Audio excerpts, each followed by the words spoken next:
Hello, dear teachers and friends in the Ukraine. For the last month, times have been terrible for you and for the world. It is so hard for us everywhere to see the suffering you are enduring. And you should know we are all with you. My name is Esther Wojcicki, and I live here in Silicon Valley. And we all support you. And we are trying to do the best we can do for you. We all feel terrible as we watch the war on news channels. This is not a movie. It is real. I would like to talk a bit about hope. It is hard to have hope when bombs are falling around you. It is hard to have hope when so many people, it's only the leaders who decide we are having a war. But it's the average citizen who has to fight that war and who suffers. My father was born in Chernovitsy in the Ukraine. My mother was born in Krasnoyarsk in Siberia. So I am both Ukrainian and Russian. Many people have family backgrounds like me. There is no reason to fight, and it is only happening because someone at the top decides to attack, and that someone is Putin and his inner circle. There are days when I'm sure you are terrified, overwhelmed, exhausted, and want to give up, but don't ever give up. Never. My heart goes out to you. It is very important for you to know that you are not alone. The whole world supports you. We are in awe of how you have stood up against the Russians. There are only a few countries, all former Soviet republics, plus Iran and Syria, who support Russia. Even China is neutral at this point. Worldwide, there are thousands of people and organizations sending food, weapons, money, supplies to the Ukraine.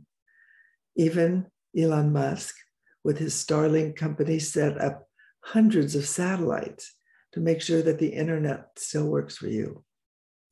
For all you teachers, you have a special role.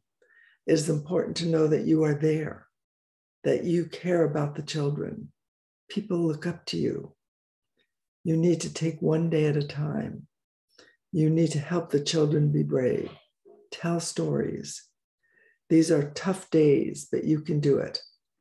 In World War II, survivors kept up hope by concentrating on just the simple things they could do each day to make it through that day, and they did.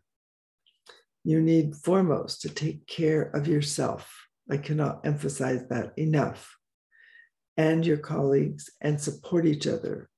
And then you can take care of the children and their parents. Even inside of Russia, there is support for the Ukraine. People in Russia are now aware that this is not a war to save the Ukraine and are shocked and scared. Putin told them their tanks would be met by flowers. Of course, it was all a lie. In every war, there are surprises, big surprises. Someone who rises to the top to help lead, like Churchill in World War II. In this case, it is your amazing president, Zelensky. The world is so impressed and thankful for him and his leadership. You need to realize that all wars end, and this one will too. Putin will eventually stop. We just hope he can get stopped sooner, much sooner. Yet amid uncertainty, you have survived. Not only survived, you have been victorious in many cases. You, the teachers, are the most important group helping children and their parents. I cannot emphasize that more than I am now. Teachers are in charge of building the future consciousness by impacting our children's psyche and protecting them. We are also in charge of helping parents get some perspective. It is important for all of you to support each other in every way possible. We are hoping we can do as much support for you. Teachers need to take care of themselves so they can help take care of others. You are leaders and people look to you for advice. You help everyone, but it's important to also help yourself. Today, the Ukraine is like David in the biblical story of David and Goliath. But remember who won that battle. David won the battle, and so will the Ukraine. No one will want to be associated with Putin or with Russian supporters of Putin ever again after this terrible war.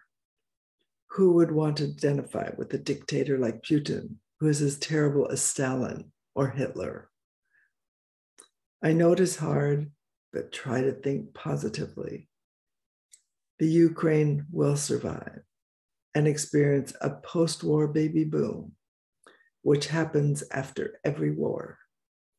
And this will project the light for generations to come. Just remember, the whole world is with you and supporting you. We are all Ukrainians with you. Take care, be safe, and we send our love and support.